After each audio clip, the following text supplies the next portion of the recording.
Halo semuanya, balik lagi di King Riven. Kali ini Riven bakal ngebahas tentang kenapa warga-warga orang-orang Indonesia mah logikanya teh agak kurang gitu ya. Kita mah lebih mengutamakan gengsi daripada fungsi. Masih kagak percaya. Misalnya Beat Bay ditutupin pakai radiator. Rasionalnya di mana? Honda Beat Bay pada bagian lampu depan dipasang towing belt. Fungsinya buat apa? Belum juga pakai motor sport fairing dengan stang underyoke dipakai buat harian. Sedangkan motor-motor yang lebih nyaman buat dipakai harian juga banyak. Lalu kalau misalnya kita lihat agak senggol si produsen motor sebelah yang dengan fitur rangka lipatnya, mereka mah tetap best seller. Orang-orang juga tetap beli yang padahal mah udah tahu Dano motor ada fitur rangka lipat, tetap baik dibeli. Selain karena gengsi, karena fanatik stresnya gitu baik dah pokoknya mah. Tapi sebenarnya mah alasan apa yang memberikan penjelasan secara subjektif kenapa kadang kita beli motor itu lebih mengutamakan gengsi daripada fungsional? Dan Riban bakal telusuri bersama pokoknya mah alasannya apa. Jangan lupa nanti juga kita sharing dah pokoknya ya.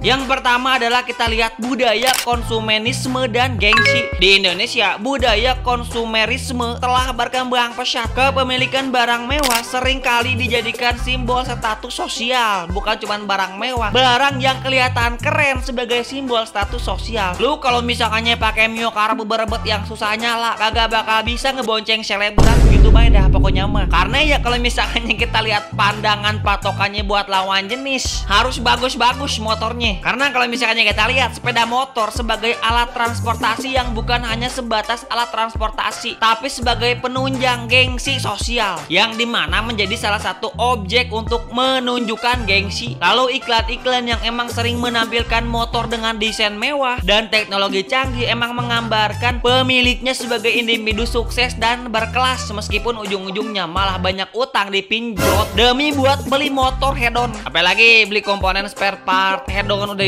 gitu KW gitu ya pakai peleter. Emang goblok-goblok dah orang-orang gini mah. Hal ini pastinya mendorong masyarakat untuk memilih motor yang dapat meningkatkan citra diri mereka. Kalau misalkannya tampilan rupa lu gak bisa diobati, pakailah BMW. Lalu alasan yang kedua adalah karena pengaruh iklan dan sosial media. Media dan iklan memiliki peran besar dalam membentuk persepsi masyarakat. Sekarang zaman-zaman dulu dah pokoknya sebelum rame sosial media, orang-orang ogah-ogah bodo amat pengen kelihatan keren-keren. Nah sekarang biaya komparasi dan kompetitif semakin kuat yang ngebuat kita kagak mau tersaingi. Pesan-pesan yang disampaikan dalam iklan misalnya seringkali menekankan bahwa memiliki motor dengan desain tertentu dapat meningkatkan status sosial, yang akibatnya banyak orang yang terdorong untuk membeli motor yang mungkin tidak sesuai dengan kebutuhan fungsionalitas mereka, tetapi lebih untuk memenuhi keinginan akan pengakuan sosial ya.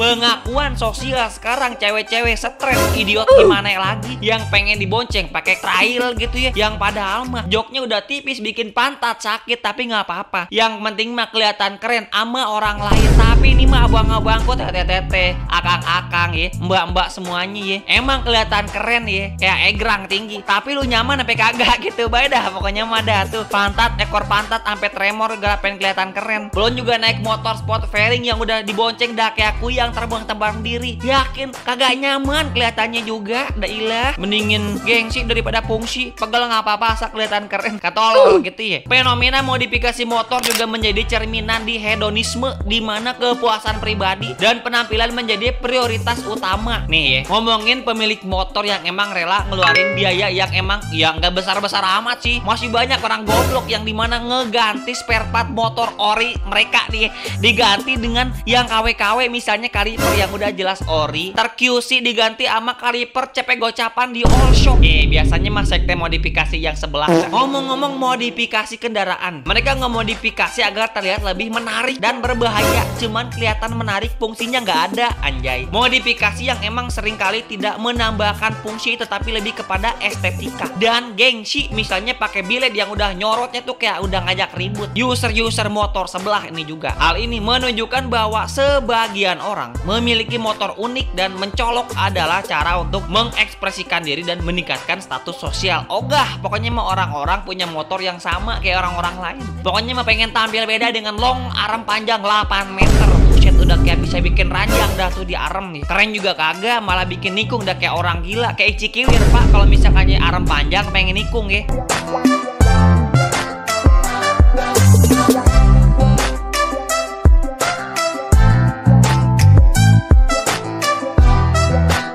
Lalu alasan yang keempat adalah hal yang sebenarnya lebih ke psikologis yang emang terkait individunya. Emang tolol-tolol dah orang-orang ya. Apa? Tekanan sosial dan rasa iri dengki dengan rasa persepsi ingin kagak mau kesaingi gitu ya. Tekanan sosial juga memainkan peran penting ketika seseorang melihat teman ataupun tetangga memiliki motor mewah. Panas dah tuh. Muncullah perasaan iri dan keinginan untuk tidak kalah ya, meskipun mungkin sudah memiliki motor yang fungsinya mah udah ada. Dorongan untuk mengikuti tren dan mempertahankan citra di mata orang lain membuat banyak orang memilih motor berdasarkan gengsi. Emang goblok-goblok dah orang-orang kayak gini. Gak apa-apa, kredit DP seharga motor yang emang dia pakai. Bela-belain gaji 80% buat angsuran. Baiklah, orang-orang ada baik dah. Lunasin dulu dah tuh. Ini mah. Lalu alasan yang kelima adalah karena persepsi terhadap motor dan fungsional. Motor dengan desain sederhana dan fungsional seringkali dianggap kurang prestisius. Meskipun motor tersebut mungkin lebih efisien dan sesuai dengan kebutuhan sehari-hari, stigma sebagai motor murahan atau tidak keren membuatnya kurang diminati. Yang padahal mah memilih motor sesuai fungsi dapat memberikan manfaat lebih dalam jangka panjang, seperti efisiensi bahan bakar dan biaya perawatan yang lebih rendah. Beda lagi orang-orang kita mah udah jelas motor cuman satu-satunya ini udah mah di bore up, down draft, apa sih down draft gitu ya, ganti throttle body, setting ECU, remap. Motor satu-satunya di tune up, di bore up, dipakai harian yang udah lebih boros, banyak perawatannya yang harus diganti. Lagian kagak tiap hari lu balap-balapan di jalan dikira jalan sentul punya nenek moyang lu bisa arogan kan? Kagak bujang. Bocah-bocah puber stres idiot goblok-goblok kayak gini biasanya mah ngebahayain orang. Beda belagu spion dicopot, sosokan trondol potong sana sini. Kagak keren, kagak bujang.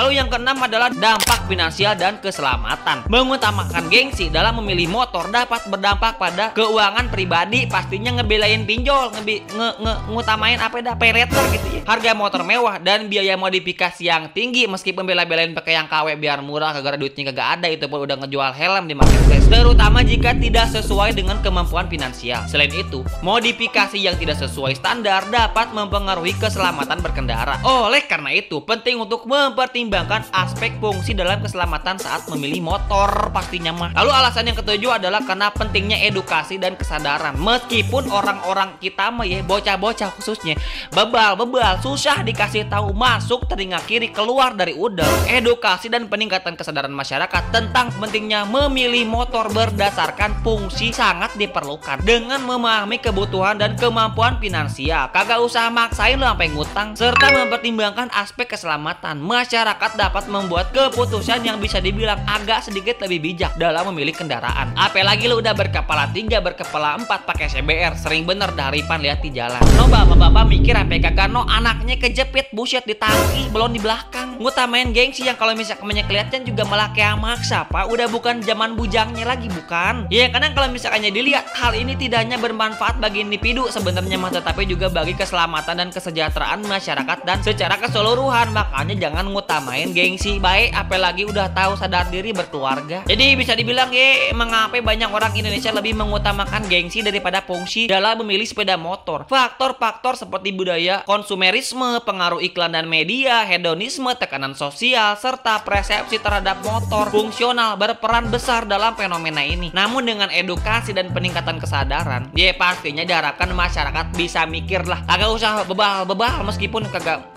namanya juga orang-orang kita gitu dah pokoknya ya.